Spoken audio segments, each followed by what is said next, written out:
Min Jin Yang, a former Chinese intelligence officer, moved to New York and built the largest car theft operation in U.S. history.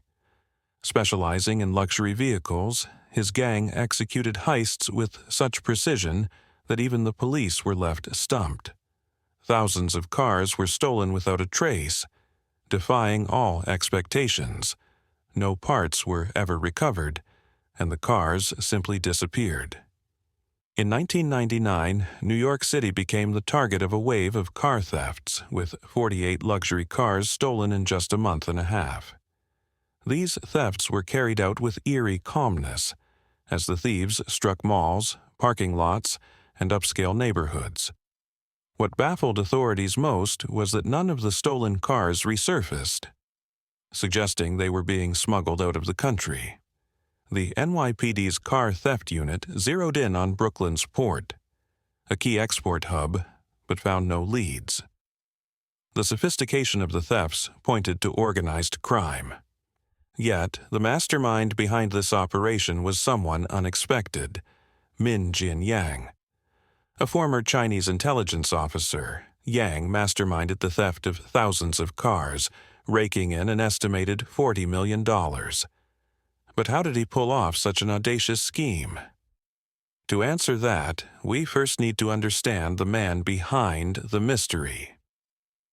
Min Jin Yang, a former Chinese intelligence officer, was discharged from the army in 1990. He moved to Shanghai, where luxury cars were in high demand but scarce.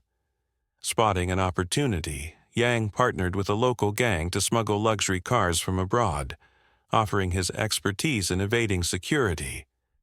With $500,000 in funding, he set up operations in New York, the hub of luxury cars. In New York, Yang adopted the alias Kenny, blending in as a struggling immigrant. He and his associate, Poi Chia, secured a discreet warehouse to store stolen cars. They set up an anonymous company to lease the property, disguising it as a food storage facility, and installed surveillance cameras to monitor the area. Yang recruited trusted Chinese operatives to minimize exposure. He enlisted Dean, an experienced car thief, to lead the theft operations. Dean, in turn, brought in Mario Lopez, a master car thief, and they formed a network to steal luxury vehicles. Yang remained insulated by managing the operation from behind the scenes. Yang's crew targeted luxury cars in affluent areas, using Mario's expertise to bypass security systems. The stolen vehicles were then stored in the warehouse, prepped for shipment. By maintaining layers of separation, Yang kept his identity hidden while running a smooth high-stakes operation. Mario was a master in the art of car theft. He could steal any vehicle, anywhere, and at any time. Once he identified his target, he'd approach it with precision. Instead of breaking the lock, which would trigger the car's alarm and disable the ignition system, he'd break the window and enter through the door. One of Mario's most valuable skills was using a laptop to hack into the car's security system, disabling it within minutes. Once the car was free from its security systems, he would start it with a normal key. He was so fast and efficient that he could get the car started in under a minute. Once the car was up and running, Mario would direct one of his men to move it to a safe location, typically a parking lot in a high-end neighborhood, surrounded by other luxury cars. This was no accident. Expensive cars often had GPS tracking systems, and Yang, always meticulous, ensured the thieves knew to take the cars to these parking lots. If the GPS system was triggered and the police began searching, the car would be parked in such a way that it would blend in, often remaining there for up to 2 days. If the car remained undisturbed, Mario knew it was safe to move it again. This process was part of Yang's careful strategy. He knew that, as a former intelligence officer, his experience would be crucial in ensuring his operations ran smoothly. Every step of the plan was orchestrated with precision. Yang kept a low profile. He told Dean, his right-hand man, to instruct the thieves to park the cars away from the warehouse. He wanted to avoid attracting attention. No one, except for Dean and Mario, knew the location of the warehouse, and even then, Yang took additional measures to protect it. After the car was dropped off at a distance, Dean would drive it back to the warehouse, but not before taking one last precaution. Yang instructed him to drive in circles around the area, checking for any vehicles that might be tailing him. There were two ways to ensure safety. First, through surveillance cameras monitoring the street around the warehouse, and second, through a second vehicle that would monitor a wider area for any signs of police activity. Once Yang was confident the coast was clear, he gave the green light to bring the car into the warehouse. Inside, a dedicated Chinese team took charge. Their job was to prepare the stolen vehicles for shipment, making sure they were in pristine condition, as if they had just come off the showroom floor. The team repaired locks, reprogrammed the car's computer, and made new keys. When the cars were ready, they were loaded into containers, disguised as food shipments. The manifest was carefully altered to make it appear that the container was full of dry food, and the weight matched that of the vehicles inside. But the container didn't head straight for the port. Yang, aware that the police would be monitoring the ports closely, devised a clever workaround. The containers were first transported to New Jersey, the closest state to New York with fewer eyes on it. From there, the containers were put on trains that traveled across the country, all the way to California, which was far from the eyes of the New York police. The West Coast ports were also closer to China, making the shipment process more efficient. But Yang's precautions didn't end there. Once the container arrived in California, it would be loaded onto a ship that was not headed for China. Instead, it would meet up with another ship, which would secretly take the container across the Pacific to its final destination. The owners of this second ship were fully aware of the contents and had a detailed manifest of the stolen cars inside.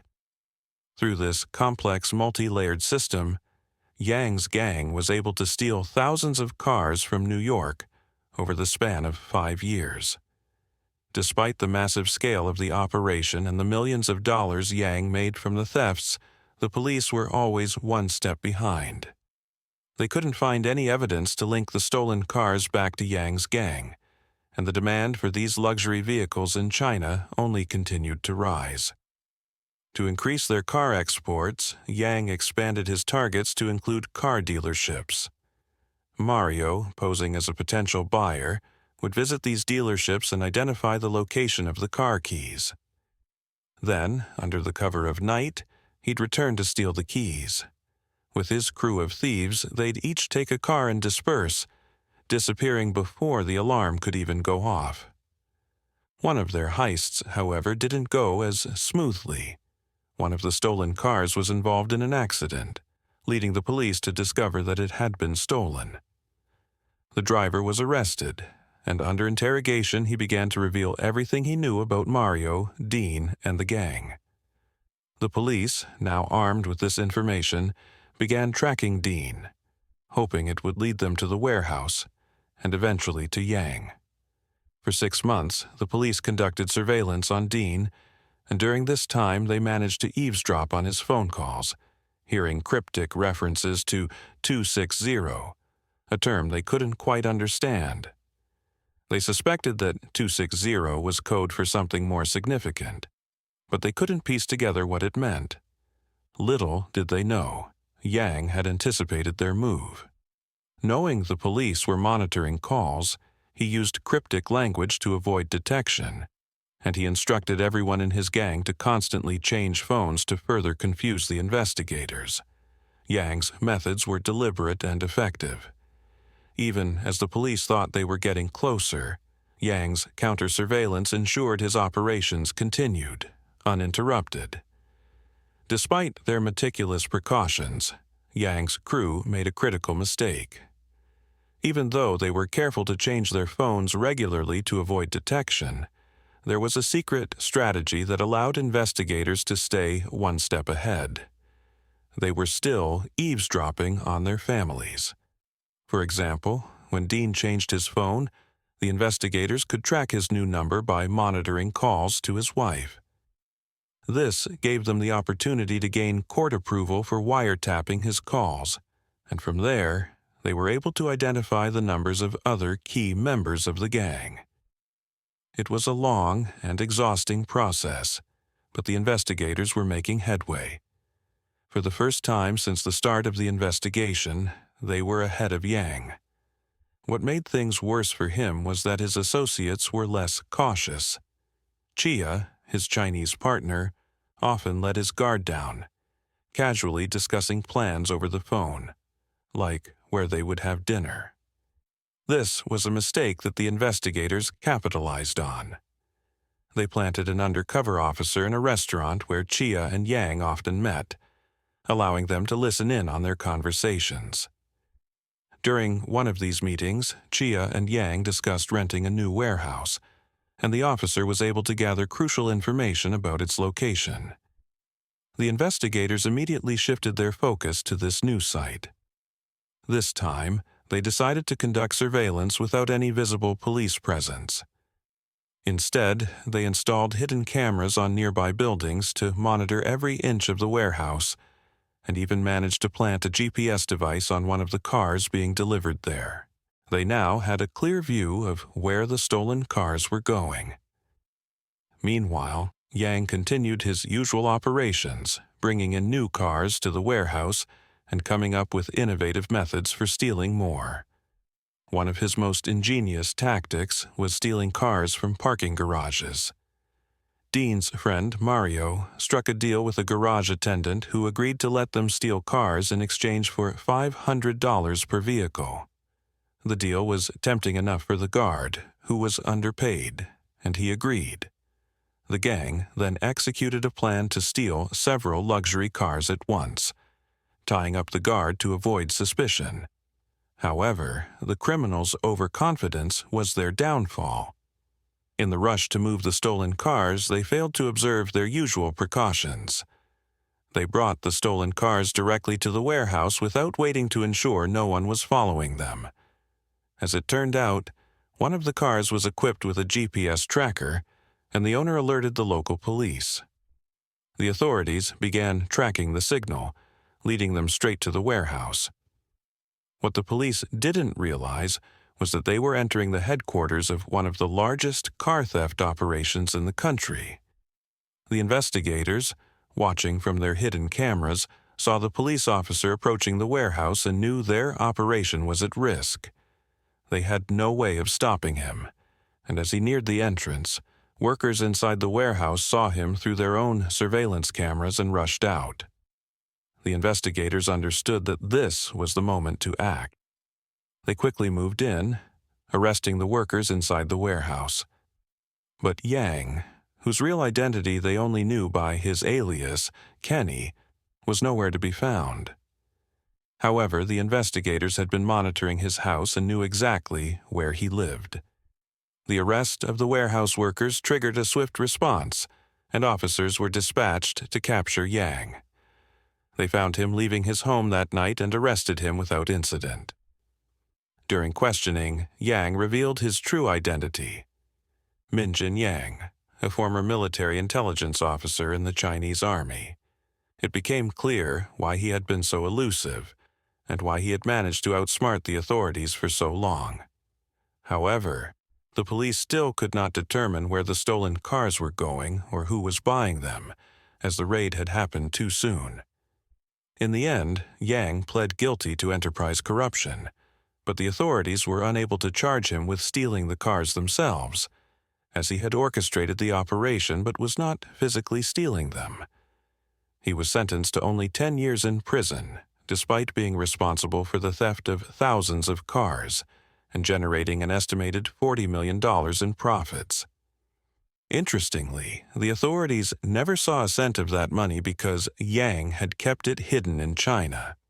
In the end, despite the oversight that led to his capture, Yang managed to outsmart the police for years, remaining one step ahead until the very end. The authorities were able to catch him, but it was clear that in many ways he had won. Thanks for watching. Don't forget to like and subscribe our channel for more interesting videos.